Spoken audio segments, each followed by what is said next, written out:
how humans survived in every time period. This is you, the average, everyday, modern human being. Historically speaking, you are soft, squishy, and weak. And although you may not look like it, you are an apex predator, residing at the very top of the global food chain. But this has not always been the case, and this evolution of human dominance has taken hundreds of thousands of years to manifest. And where it's gotten us is you laying on the couch ordering Uber Eats without a care in the world. But the struggles that humanity has faced to get us to this very position is anything but pretty. And it's for this very reason that we are going to be investigating exactly how humans endured and survived every era of history, as well as seeing what it would take for a modern human to survive in previous time periods. Let's begin. The Stone Age.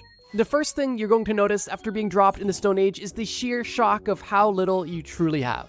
In the Stone Age, you have no phone, wallet, glasses, watch, clothes. You are truly left to your own devices, and it's up to you to figure out how to survive. Luckily, not too far in the distance, you notice a small tribe of humans, and you know better than to interact with them, so you start by observing them. One of the first things you notice is how little these people have. This small tribe of humans have animal pelts draped over their body, and beyond that, appear to only have a pile of rocks and sticks at their disposal. The settlement that they're in is rudimentary and looks almost temporary, and that's because humans at this point in the early Stone Age are still primarily nomadic, meaning that long-term settlements aren't established yet. And although these people are occupying this area now, they likely won't be there in a few months, as they will likely seasonally follow animals in different weather patterns. Taking a closer look at this pile of sticks, you notice that they're not just sticks, they're actually tools. And these rocks that they're carrying all serve a purpose. Some of these longer sticks have pointed, jagged rocks at the ends, while some of the shorter sticks have large black rocks attached to them. And you notice that these are spears and obsidian axes. You notice one of these people actually creating these tools. They are literally using stones to carve out other stones. At this point, you're already taking a mental note of how simple the Stone Age appears to be in comparison to the modern day. And while that is definitely true, it's important to also note that just because something is simple, it does not mean that it's easy. Besides just sitting around and crafting stone tools that literally define this entire time period, there are a lot of other skills required to survive. One of the more unlikely culprits is actually social skills, which may seem a bit random, but when you think about it, your tribe in the Stone Age is literally your lifeline. Every aspect of life is so time-consuming and takes so much effort. Collecting food,